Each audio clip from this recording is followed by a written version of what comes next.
No me es fácil describirme a mí mismo. Si bien me dedico mucho al género de la autoficción, allí es un género donde puedo jugar con las verdades y las mentiras a la hora de describirme a mí mismo. Entonces es algo que me cuesta mucho. Me voy a limitar a decir simplemente que soy escritor, dramaturgo, me dedico esencialmente a la escritura de piezas teatrales y también soy director de teatro. Es muy difícil saber, al menos a mí me es muy difícil describirme y saber quién soy. Siempre digo que uno es una multiplicación, una multiplicidad de yoes. Uno no es una cosa, sino que es una tormenta que está en movimiento permanente. Hay un filósofo que a mí me gusta mucho, que es Paul Ricoeur, que dice que estamos construidos por una multiplicación de hogares, es decir, que somos muchos yoes que conviven en uno mismo.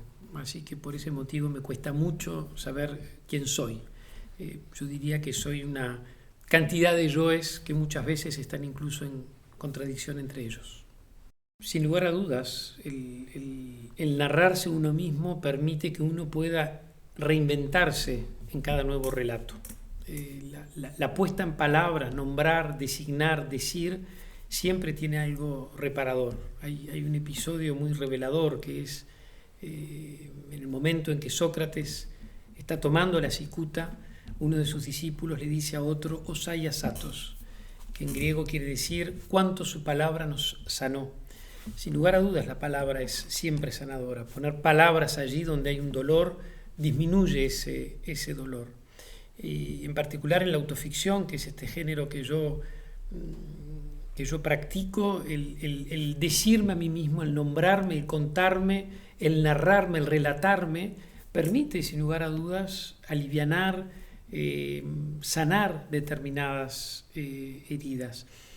Yo hablo mucho de ese trayecto que hay entre el trauma y la trama.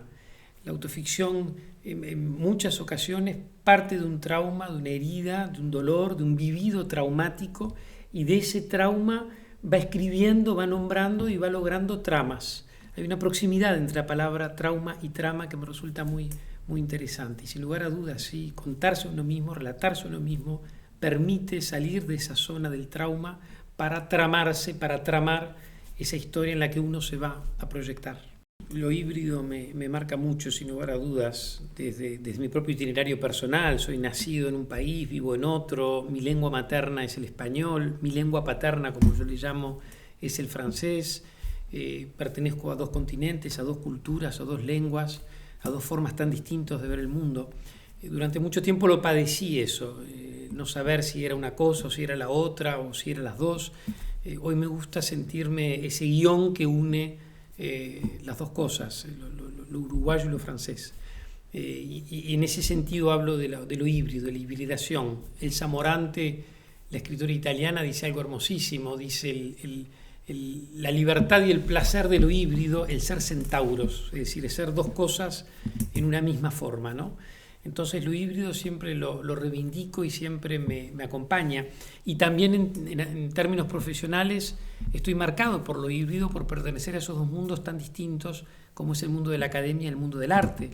El mundo de la academia, que es un mundo de pensamiento, es un mundo que piensa el mundo por medio de procedimientos claros, precisos, ordenados, equilibrados. Y el mundo del arte, que yo siempre digo que no piensa el mundo, sino que crea el mundo. Los artistas crean el mundo, lo producen, no lo piensan, lo están creando, y en esa creación están en ese movimiento de desorden, de caos, que necesita toda instancia de creación.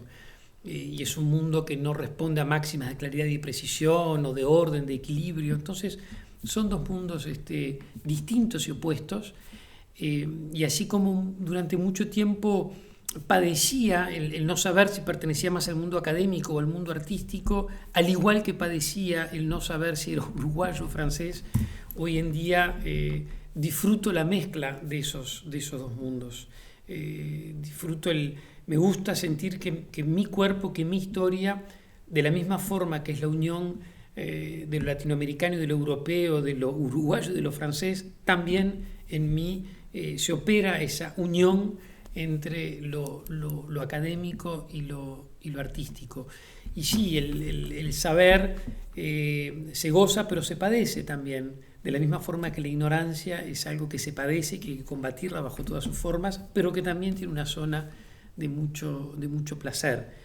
Ignorar algo o no saber sobre algo es la invitación para saber y para aproximarse a ese algo. Entonces hay un aspecto de profunda libertad y de invitación al conocimiento que está en la ignorancia y que no está, sin embargo, en el saber. Y el saber al mismo tiempo, si bien es algo que yo reivindico mucho y en donde encuentro un gran placer, también puede tener zonas a veces el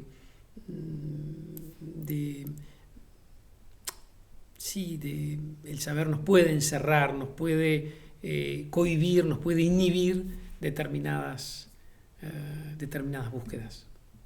Creo que justamente el discurso artístico es un discurso que puede ahondar en esas zonas oscuras, tenebrosas, en esas fibras muy inquietantes que podemos tener los seres humanos y que nos hace fascinantes. No somos una aritmética simple, somos una aritmética muy compleja. Y estamos habitados por zonas absolutamente oscuras. No solamente somos un lago, también somos pantanos.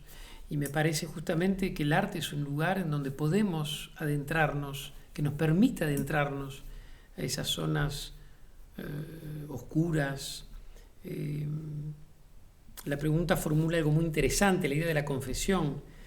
¿Qué es confesar? Confesar es decir algo que pertenece al mundo de lo no dicho, del tabú, de lo indecible, lo que no se puede decir. Bueno, de pronto el arte es ese espacio en donde podemos decir, nombrar eso que en la experiencia de todos los días es innombrable.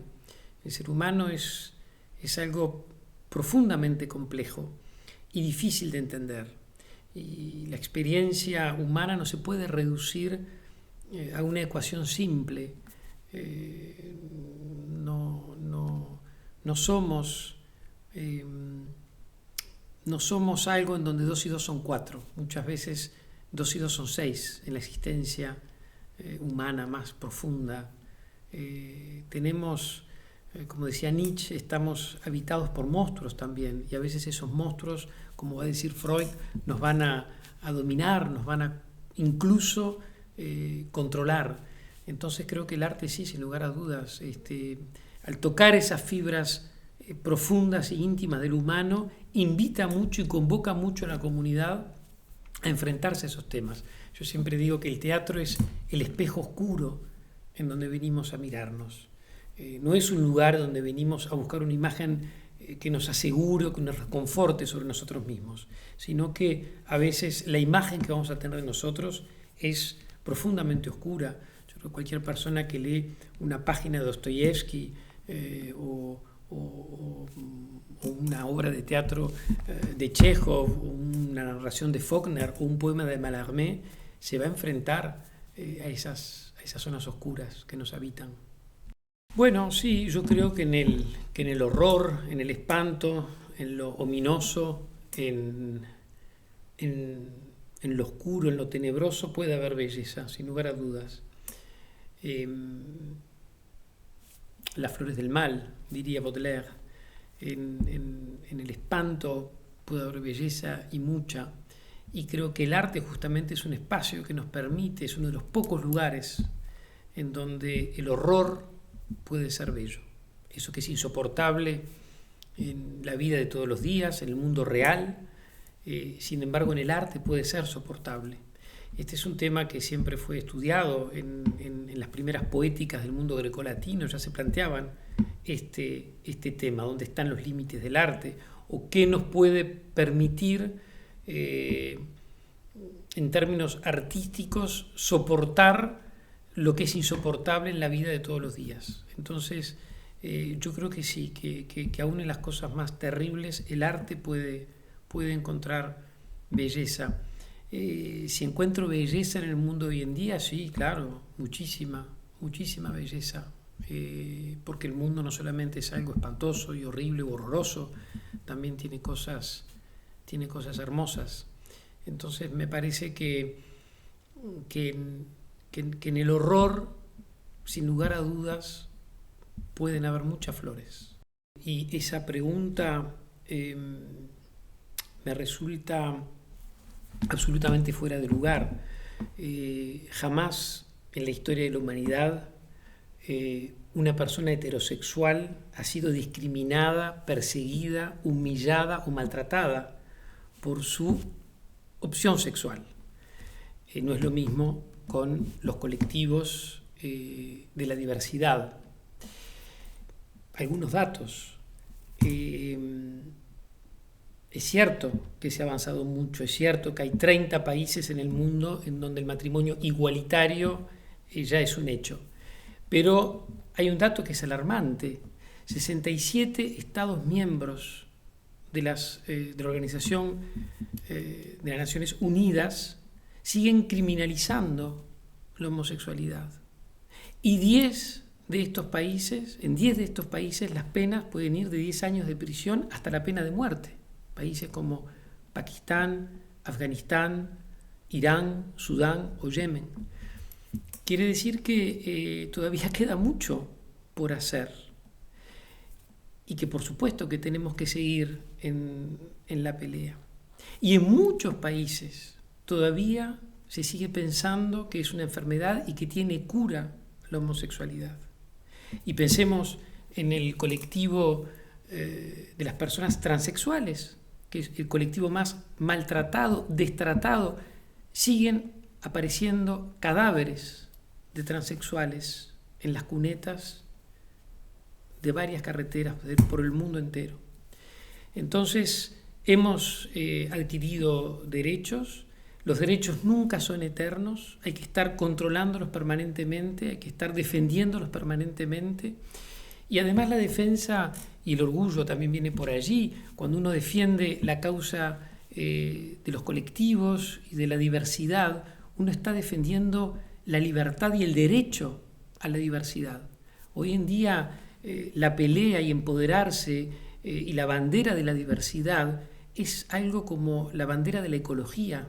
Es algo que nos defiende a todos, porque lo que está defendiendo, y de allí viene el orgullo, lo que está defendiendo los colectivos, lo que estamos defendiendo es el derecho a la diversidad y a la diferencia, que es fundamental para la libertad y para poder vivir de forma agradable y pacífica. Bueno, un armario abierto es un lugar donde entra luz, donde entra aire, donde se sale justamente de ese encierro que puede ser asfixiante. Yo creo que es muy importante el famoso salir del armario, salir del placar, salir del closet. Creo también que hay que ser muy cuidadosos en ese momento. Creo que es muy importante, creo que ayuda mucho. Los datos y las cifras son muy reveladoras. Toda persona, sobre todo en la fase de la adolescencia, cuando puede vivir su identidad, su sexualidad, su vida de forma abierta en torno a la familia, a los afectos, a la comunidad que lo rodea, es una persona que puede estar mucho mejor y que puede ser mucho más plena que una persona que tiene que estar escondiéndose o reprimiéndose o tapando. Creo que tampoco hay que condenar ni juzgar a veces las personas que necesitan un tiempo para poder hacer ese camino, porque es un camino que en muchas circunstancias, que en muchos momentos, que en muchas familias, que en muchos lugares es muy difícil de realizar. Es decir, que sea tan importante que la sociedad entienda que hay una urgencia en favorecer todo lo posible a que toda persona pueda vivir su identidad y su vida en total libertad, pero de forma apaciguada con su entorno. Entonces yo creo que sí, que un armario abierto es un lugar, sin lugar a dudas, que invita a que uno pueda entrar y salir en ese espacio, mientras que un armario cerrado es un lugar en el cual no hay ni entrada ni salida. Entonces sí, tratemos de abrir los armarios, pero de forma apaciguada, calma y por medio del diálogo. En el aeropuerto internacional de Hiroshima, y mientras espero para embarcar a París, leo un artículo sobre los campos de concentración para homosexuales que se han abierto en Chechenia. La noticia me aterra, me espanta. Cárceles secretas en donde los homosexuales son encerrados y torturados, un horror. El gobierno checheno responde que no es verdad porque en su país no hay homosexuales. La exterminación y la negación en las puertas de Europa. Durante todo el vuelo de regreso a París, me dedico a escribir un artículo sobre estos nuevos campos de concentración en donde todos los días desaparecen jóvenes. El último párrafo dice así: lo que estos bárbaros quieren apagar no lo van a lograr. Seguiremos pecando todo lo que tengamos ganas, seguiremos bailando hasta tarde, seguiremos besándonos y acariciándonos, seguiremos adorando a Edipo, a Lot, a Onan, a Marilyn y a Don Juan, seguiremos leyendo a Safo, a Bovary, a Sade y a Rimbaud, seguiremos haciéndonos piercing y tatuajes, seguiremos travestiéndonos y multiplicándonos, seguiremos trayendo niñas y niños a este mundo, seguiremos la ley del deseo y no las del odio. Señores fundamentalistas, no les tenemos miedo. Autoridades de la República de Chechenia, se los advertimos, no se pueden hacer una idea de con quienes se están metiendo, seremos implacables. Grozny está solo a 4 horas de vuelo de este lugar en donde estamos ahora.